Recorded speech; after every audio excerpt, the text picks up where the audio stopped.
Wish those students continued success. Well, more from Monroe in his talk to Rotarians today. The attorney wasted no time in telling Rotarians not to trust politicians. Addressing Rotarians on the most topical issue today, the former president of the Bahamas Bar Association says that in independent Bahamas, we must continue to follow the same formula that has failed us over 3 successive governments to address the growing crime menace. Vaughn Albury has more. With 104 murders on record, the 43-year-old attorney lamented what he calls the deterioration of Bahamian society. Regarding 3 successive prime ministers' responses to crime since 1990, the former president of the Bar Association said the state continues to not use all its resources to combat the scourge. You would have thought at some point the leaders of this country would have taken a decision that this country has spent quite a lot of money educating people like me, like the rest of my colleagues at the bar, educating social scientists, educating psychiatrists, that perhaps for once, on a subject of really of national importance, they would have had recourse to some of the assets that have been acquired at quite a high price for this country.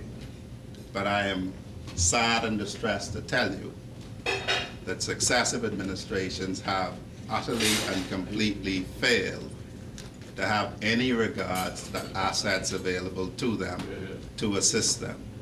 When Parliament reconvenes next Wednesday, the government is expected to table bills to address serious crime. Monroe says he does not expect to hear anything new regarding bail, the death penalty, or sentences. As past president of the Bar Association, he claims there's been no consultation on what the Prime Minister will present then. He also touched on comments by the Chief Justice who reacted to remarks by the Minister of National Security on the issue of bail being granted to repeat violent offenders. You will hear something that will have a lifespan of 6 to 7 months, and that is exactly the lifespan that it is designed to have. Because if I know that something will not meet muster, and the Chief Justice, who is a former FNM Attorney General in this administration, tells you that certain things will not meet muster, you cannot question his partiality. Monroe has been ratified by the Democratic National Alliance as a candidate in next year's general election. With the silly season upon us, he boldly asserted that we should trust no politician. You are likely to hear some further silliness about bail. I call it silliness because our government would be well aware that there's a decision of the Jamaica Constitutional Court where in Jamaica they tried to defer the grant of bail for 30 days, and it was held unconstitutional by a 3-man court. On the issue of life sentences, Monroe said we should use the UK's example with a penal period. As with an $18,000 cost to house prisoners annually, a natural life sentence could prove costly to the state and provide no incentive for hardened criminals to be rehabilitated. I am Vaughn Albury, ZNS News. The Bahamas Christian Council urging Prime Minister Ingram to send a strong message to would-be criminals, giving consideration to some measure of the law that would cause the criminals to think before they act. In a statement by President Dr. Ranford Patterson, he says while the home, church, school and community must be able to give criminals no comfort, it is Parliament that must institutionalize the laws so that a higher regard for human life would be embraced by all.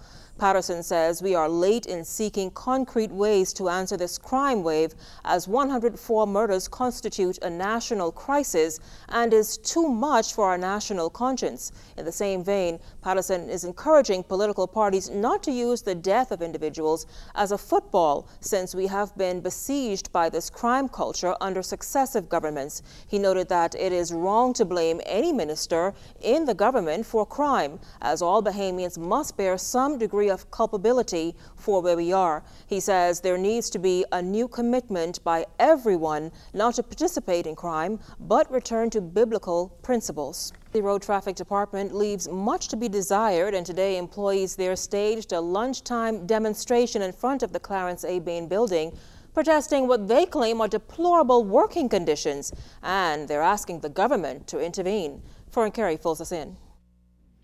Placards in hand, some 100 road traffic employees used their lunch break to bring attention to what they claim are ongoing issues at their workplace. Chief among them, concerns about injuries on the job and staff shortages. Bahamas Public Services Union trustee is Kingsley Ferguson. One motorcyclist taking care of the whole island. We have technical persons as well who have already been injured on the job. Also those officers who are policing and manning the bus stops and stuff. We are concerned about them being able to seek proper medical care if injured by members of the public or those persons whom they superintend. The examiners, they are doing an exorbitant task because they're actually having to service at least 1,500 persons a day. Ferguson also claimed some employees have fallen ill due to mold and an infestation of rodents in the building. These persons don't deserve to be in a building where there's breeding grounds for mosquitoes. Water is on the floor in the room where the air conditioner is supposed to be, and I'm talking about water that's settling. There are rats in vents. There are rats running up and down the building. Union officials say they've been trying to hold a meeting with Road Traffic Controller Philip Turner for some time now, but to no avail.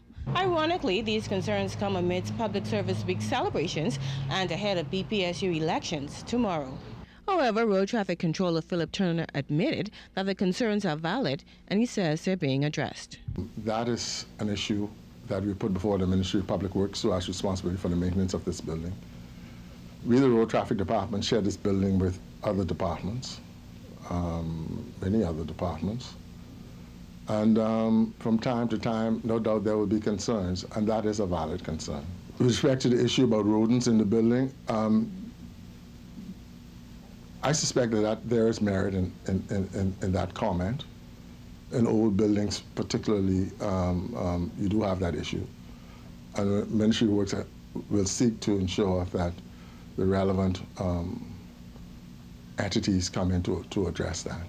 And with some 165 persons working at the Road Traffic Department, Turner had this to say about the reported staff shortage. We also hear concerns that the department is overstaffed. So we have to seek to determine how we cross-train persons. The controller of road traffic claims he did not receive a formal list of complaints from workers, and he is advising them to make their requests known so they can be addressed. Fern Carey, ZNS News. The southwestern regional constituencies of the Progressive Liberal Party here in New Providence kicking off the first of 3 nights in its Job Creation and Empowerment Summit. The event happened at Workers' House last night. The forum, which took the form of a mini rally, heard from a cross-section of speakers within the party, including Dame Marguerite Pindling and party chairman Bradley Roberts. Roberts announced a business rebuilding support program, tax holidays, and rebuilding incentives for Bahamian businesses experiencing major negative impacts during the roadworks here in New Providence. The PLP's candidate for Garden Hills, Dr. Kendall Major, also talked about the party's plan to provide double investment in education and training through a scholarship rebate program. We propose that any company that provides academic scholarships for Bahamians to attend tertiary institutions to pursue courses in teaching, information technology, engineering, surveying, architecture, and many more will be afforded rebates on their business license fees. Carmichael candidate Dr. Daniel Johnson addressed the PLP's plan to reduce crime and violence, pointing out a direct link to the economy. He said when crime is high, people don't invest. Further, when they're afraid, they won't shop and spend money. He announced Project Safe Bahamas, an initiative by the PLP. Golden Gates MP Shane Gibson spoke of plans to implement new technology centers. Expand access to the computer and information technology skills we need to thrive in the 21st century. I can't stand the idea of so many Bahamians getting left out or left behind. We intend to work with the private sector and with civic partners to build world-class tech centers where Bahamians of all ages can receive instructions and upgrade their skills. The forum continues through Friday, climaxing with an address from party leader Perry Christie.